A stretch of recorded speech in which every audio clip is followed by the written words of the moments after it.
Este é o tema de hoje, tempo com Deus. Nós vivemos numa sociedade em que o tempo parece que tem encurtado, não é verdade? As pessoas, elas vivem como se estivessem correndo sempre atrás de alguma coisa. E eu me recordo quando eu estava na 8ª série, eu li um texto muito interessante. Era um texto que falava sobre os aborígenes e como que o aborígene ele olhava para o homem branco. E o aborígene chamava o homem branco de Papalagui. O Papalagui é o homem branco. Ele sempre parece estar correndo atrás de alguma coisa. E ele anda com um negócio no braço para marcar. É como se ele estivesse determinando o tempo, o dia, o horário. E eles sempre estão correndo, eles sempre estão atarefados, eles sempre estão olhando para aquele aparelhozinho que eles colocam no braço. O tempo. Tem uma expressão muito comum aqui, time is money. Tempo é dinheiro. Você não pode perder tempo. Você tem que ter tempo para correr atrás, para trabalhar. Você já acorda cedo. Há pessoas que acordam na madrugada, ainda está escuro, e chegam de tarde da noite em casa, já é quase meia-noite. E nesta corrida desenfreada pelo para ter dinheiro, alcançar os seus objetivos, e não está errado em você correr atrás do seu ganha-pão, atrás do dinheiro, mas até que ponto nós estamos desperdiçando tempo? Como tem sido o nosso tempo? Nós vamos falar sobre este tema hoje. Eu gostaria de convidá-los a abrir a Bíblia no Salmo 90. Abra sua Bíblia no Salmo 90 e nós vamos ler a palavra do Senhor. Sua Bíblia está aberta, Salmo 90. Nós vamos ler o verso 12. Salmo 90, verso 12. Aqui nós temos um verso muito interessante. Eu gostaria de fazer uma oração com você. Feche os seus olhos. Querido Deus, a tua palavra está aberta. Nós, os teus filhos, vamos estudá-la nesse momento e pedimos a orientação do teu Espírito Santo para compreendermos aquilo que vamos estudar. Rogamos estas bênçãos em nome de Jesus. Amém.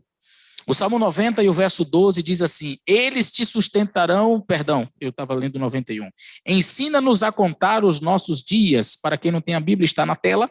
Ensina-nos a contar os nossos dias de maneira tal, ou de tal maneira, que alcancemos corações sábios. Ensina-nos a contar os nossos dias. Esta foi a recomendação do salmista. Nos ensine, Senhor, a contar os nossos dias. Mas para quê? Para que alcancemos corações sábios. Para que alcancemos corações sábios. Um certo homem, ele teve um sonho. E diz a história, está na tela, que ele sonhou com um estabelecimento. E este estabelecimento era o Banco do Tempo. Olha que maravilha. Havia um letreiro, vende-se tempo. E ele entrou, no sonho ele entrou para investigar. Havia uma longa fila. Viu várias pessoas tentando comprar tempo. O primeiro da fila explicou no guichê que ele tivera uma doença maligna que podia ter sido curada 1 ano antes. E ele descobriu ser tarde, demasiado tarde para curar, e ele comprou 1 ano de tempo. Ele desejava apenas comprar 1 ano. 1 ano de tempo. Na fila do banco também estava um casal de rosto triste que desejava comprar 20 anos. Seu filho havia sido condenado à morte e eles concluíram que a culpa fora sua negligência paterna. Desejavam começar tudo de novo para reparar o mal. Na fila também havia um homem andrajoso que desejava comprar 30 anos a fim de obter uma educação que havia negligenciado quando jovem. E a história continua porque a fila do Banco do Tempo era interminável. E parece ser verdade nos nossos dias, não? Não parece ser uma realidade? Se algumas pessoas pudessem comprar o tempo, certamente muitas pessoas comprariam tempo. Ah, aquele tempo perdido, aquele tempo que eu poderia ter investido, aquele momento que eu poderia ter ficado com a minha família. Uma pesquisa feita em um hospital de pessoas em estado terminal. A pesquisa foi: se você pudesse retornar no tempo, o que você faria diferente? E as respostas, quase que 100%, gastaria mais tempo com a minha família. Gastaria menos tempo correndo atrás de dinheiro e viveria mais tempo com a minha família. Dinheiro perdido pode se recuperar, queridos, mas o tempo não. E é importante que você saiba disso. Dinheiro perdido você pode correr e recuperar, mas um tempo perdido, não. A senhora White, ela diz: o valor do tempo supera todo o resultado. O tempo desperdiçado jamais poderá ser recuperado. O aproveitamento dos momentos perdidos é um tesouro. Eu tinha um professor, o professor Dr. Elias Brasil, ele dizia que você não existe essa expressão de recuperar o tempo perdido. Muita gente diz: não, eu vou recuperar o tempo perdido. Não se recupera o tempo perdido, porque naquele tempo em que você está recuperando algo que você deixou de fazer, você poderia estar fazendo outra coisa. Então você não está recuperando. Aquele tempo perdido foi perdido para sempre. Agora você está trabalhando em outra coisa. Você poderia estar trabalhando em outra coisa e você está fazendo aquilo que deveria ter feito antes. É por isso que um indivíduo por nome Horace Mann, ele fez público um anúncio. E neste anúncio ele colocou no jornal e disse o seguinte: perderam-se 2 horas cravejadas de 60 diamantes cada uma. São os minutos, né? Não se dá recompensas a quem as entregar, porque estas joias estão perdidas para sempre. O tempo. Para você entender, querido, o valor de um ano, pergunte a um estudante que reprovou. Ele foi reprovado por roubar o tempo que deveria ter estudado e ele não estudou, sendo obrigado, portanto, a repetir o ano letivo. Quer entender o valor de um ano? Pergunte a um estudante que teve que repetir de ano. Você quer entender o valor de um mês? Pergunte a uma mãe que perdeu um filho prematuramente na gravidez. Quer entender o valor de 1 hora? Pergunte a alguém que teve uma parada cardíaca e necessitava chegar urgentemente ao hospital e ficou preso no congestionamento no trânsito numa grande cidade. Para que você possa entender o valor de 1 minuto, pergunte a alguém que perdeu um transporte porque chegou atrasado. Para você entender o valor de 10 segundos, pergunte a um piloto de Fórmula 1. O seu carro quebrou na última volta quando faltava poucos metros para o fim da corrida. E se você quiser entender o valor de 1 segundo, pergunte ao nadador que ficou com a medalha de prata nas Olimpíadas, perdendo a medalha de ouro. Tempo. Sabe, numa semana, preste bem atenção, você tem 7 dias, 168 horas. Em uma semana, são 7 dias, 168 horas, 10.080 minutos. 10.080 minutos. 6.004 e 800 segundos. E aí já vem 786.240 batidas do coração. Em uma semana. São 7 dias, são 168 horas.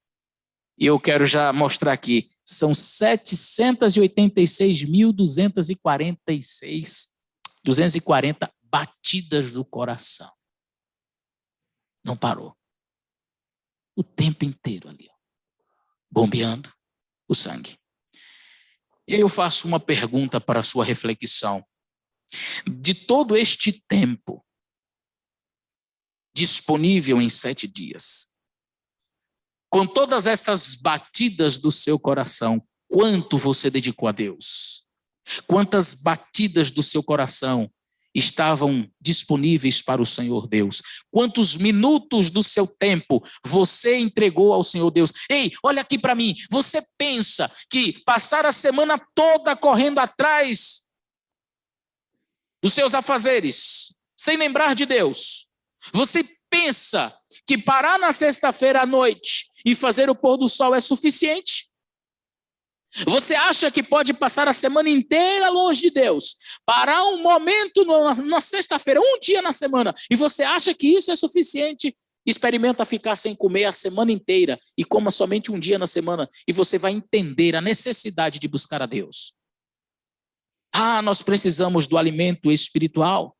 Sim, nós precisamos buscar a presença de Deus constantemente, meus queridos. Sempre. A senhora White, ela nos diz o seguinte: muitos parecem lastimar os momentos passados em meditação, no exame das escrituras e na oração, como se fosse perdido o tempo assim empregado. É muito tempo aqui, tem que ler a Bíblia, tem que orar, eu tenho coisa para fazer. Desejaria que todos vós pudesseis ver estas coisas no aspecto em que Deus quer que as vejais, pois o reino do céu teria então para vós a primeira importância. A primeira importância. Você entendeu? Não adianta você correr atrás de tudo se você não buscar o mais importante, o essencial para a vida. Deus e a sua palavra. O tempo, ele só tem valor. Ele só tem valor quando é gasto no interesse da eternidade. Você pode gastar o seu tempo em outras coisas aqui, mas um tempo que tem valor é aquele que você gasta com a eternidade. O tempo que você gasta aqui na terra são para as coisas daqui da terra. Pastor, eu trabalhei e trabalhei muito para conseguir a minha casa. Sabe o que vai acontecer com a sua casa? Ela vai queimar. Pastor, mas eu tenho que ter um transporte para levar os meus filhos. É importante o transporte. Sabe o que vai acontecer com ele? Vai queimar. Pastor, mas eu tenho os meus móveis, eu tenho que lutar, batalhar. É importante você ter uma cama, uma mesa, um fogão, uma geladeira. É importante. Sabe o que vai acontecer com eles? Vai queimar. Vai queimar. Entende o que eu quero dizer? É passageiro. É supérfluo. É importante, mas é passageiro. Sabe o que é eterno? Lá em cima. E se você investe o seu tempo só nas coisas daqui deste mundo, e se você não investe o seu tempo, e se você não investe nas coisas que de fato são eternas, você está perdendo tempo, meu querido. É por isso que em uma semana, Deus separa um dia para ele. Nós conversávamos ontem no pôr do sol em que eu fazia na casa do nosso irmão Ranilton. Momento agradável em que estivemos ali. E lá, o irmão Ranilton e nós conversávamos exatamente que Deus, ele sendo tão poderoso, ele nos dá respiração, ele nos dá as batidas do coração, ele nos dá tantas coisas de que precisamos, mas ele não exige nada em troca, a não ser um dia na semana. Deus poderia dizer assim, peraí. Eu que te dou a respiração, para você comer, e quem faz o grão brotar da terra sou eu, quem faz você bater o coração sou eu, quem derrama a chuva sou eu, quem dá o sol sou eu, quem faz tudo sou eu. Então é o seguinte, são 6 dias para mim e 1 para você. E estaria mais do que justo. Mas Deus, ele dá 6 dias para você. Ele pede 1 para ele. E parece que nós separamos o sábado por obrigação, sabe como diz minha oferta? O sábado é como uma obrigação, a gente olha assim, é o dízimo, tem que entregar. Agora a oferta que eu dou durante a semana, aí qualquer coisa serve, 1 minuto já está bom demais. Meus queridos, se nós fôssemos mais fiéis a Deus, em tudo, inclusive no nosso tempo, gastando um tempo com Deus, a nossa vida seria outra. Tudo tem o seu tempo determinado, diz o sábio Salomão. E há tempo para todo propósito debaixo do céu. Todo propósito. Você pode viver correndo atrás das coisas. Mas se você não gastar na semana, no seu momento particular com Deus, um tempo, se você não separar um tempo para Ele, nada vai adiantar, de nada vai valer. E um dia talvez você olhe para trás e pense, puxa vida, como eu poderia ter dedicado mais tempo ao meu Senhor? Como eu poderia ter dedicado mais tempo para Deus? Queridos, eu encerro esta mensagem com uma frase que me chama muito a atenção. E a frase diz: não ter tempo para Deus é o quê? É viver perdendo tempo. Quantas pessoas vivem perdendo tempo? Quantas pessoas vivem perdendo tempo? O texto é muito claro. Não ter tempo para Deus é viver perdendo tempo. Ensina-me a contar os nossos dias, de tal maneira que alcancemos um coração sábio. Não ter tempo para Deus é viver perdendo tempo. Eu queria que você começasse a refletir agora, esta semana que passou. E a reflexão serve para mim também, que tive uma semana cheia de atividades e de coisas para fazer. Quanto tempo nós dedicamos a Deus? E eu quero fazer já um desafio a você que é casado, que tem filhos. Você reúne a sua família regularmente na presença do Senhor para fazer o culto? Você tem sentado com eles, orado com eles, cantado junto com eles? Nós não somos perfeitos, mas em nossa casa nós sempre estamos ali reunindo as nossas crianças e buscamos ao Senhor. Isso precisa ser uma rotina, como o comer e o beber. Precisa ser uma rotina na nossa vida. Buscar a Deus. E parece que o culto doméstico hoje é algo esquecido. Parece ser algo ultrapassado. Parece que o culto doméstico é coisa dos nossos antepassados, coisa da minha avó, da minha mãe. Hoje em dia não temos mais tempo.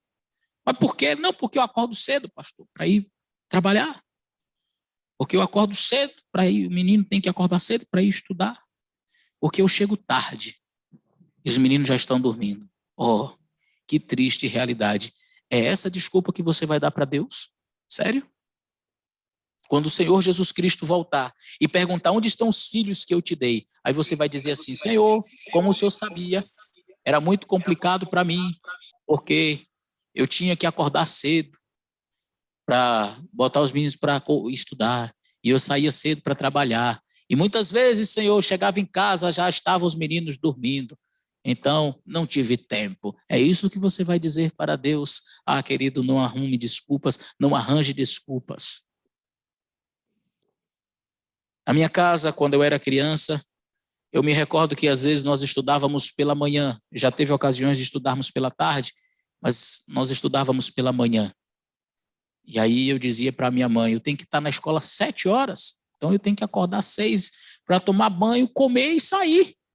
Aí minha mãe: e o culto? Não, mas e como é que eu vou? Eu tenho que acordar. Aí, não, se você vai estar na escola 7, você tem que acordar 6 para tomar banho, comer e depois sair, então você vai acordar 5h30 para fazer o culto. Aí você toma banho, come e depois você sai. Mas aí não dá tempo. Minha mãe me ensinou desde cedo: você pode até sair sem comer, você pode até sair sem tomar seu banho, mas sem fazer o culto você não vai para a escola. Era a regra. E sabe que nós precisamos talvez estabelecer algumas regras assim? Ah, eu preciso sair cedo. Ok? Mas e o seu tempo com Deus? Pastor, eu saí muito cedo, não tive como. Pelo menos uma vez no dia você tem que sentar com a sua família e buscar a Deus. No final do dia ou no início do dia, eu não sei se vai ser na madrugada, mas você precisa buscar a Deus. Porque no fim das contas, é isso que vai importar para a eternidade. Para a eternidade. Queria convidar você a refletir neste assunto. E que durante esta semana você faça propósitos com Deus e diga: Senhor, sim, eu preciso separar tempo para Deus. Eu preciso separar tempo para o Senhor. Eu preciso colocar a minha família no altar do Senhor todos os dias. Nossa família, a partir de hoje, vai buscar a Deus. Nós vamos cantar, nós vamos orar. O seu culto não precisa demorar 2 horas, não. 3 horas, não. Você pode ler a Bíblia, você pode cantar, você pode orar. Coloque a sua família no altar do Senhor. Abraão, por onde ele andava, ele fazia um altar. E ele deixava ali o altar. E quando outros passavam por ali, dizia: por aqui passou um servo do Deus vivo. Abraão deixava como exemplo. Que você e sua família também deixem um rastro de exemplo na busca pelo Espírito Santo diariamente, na busca pelo poder de Deus. Que o Senhor te abençoe, que Ele te ajude neste propósito e que juntos possamos buscar ao Senhor. E quando Ele voltar, não tenhamos desculpas esfarrapadas. Nós possamos olhar para cima e dizer: Senhor, aqui estão os filhos que o Senhor me deu. Senhor, estou aqui, pronto, como alguém que sempre buscava o Senhor. E não como alguém que buscava ali esporadicamente a Deus, fazendo de Deus como a polícia, sabe? É que tem gente que faz de Deus a polícia. Você não liga para a polícia: alô? Opa, bom dia. Não, estou ligando só para parabenizar vocês pelo trabalho de vocês. Vocês são muito bons. Você nem pode fazer isso. Não sei aqui, mas no Brasil é crime você ocupar uma linha importante para falar bobagem. A gente liga para a polícia quando a gente precisa. A gente liga para o bombeiro quando a gente precisa. E tem pessoas que fazem de Deus a sua polícia, o seu bombeiro. Só liga quando precisa. Ei, Deus quer ser seu amigo, muito mais do que uma polícia ou um bombeiro. Ele não quer ouvir você só na hora da necessidade. Ele quer ter uma relação íntima com você, de amizade profunda. E para isso é necessário que você busque em oração e no estudo da palavra. Se você não busca Deus diariamente, se você não ora, se você não lê a palavra, algo está errado. E uma vida espiritual assim vai acabar definhando. Perguntaram uma vez: o que é mais importante, ler a Bíblia ou orar?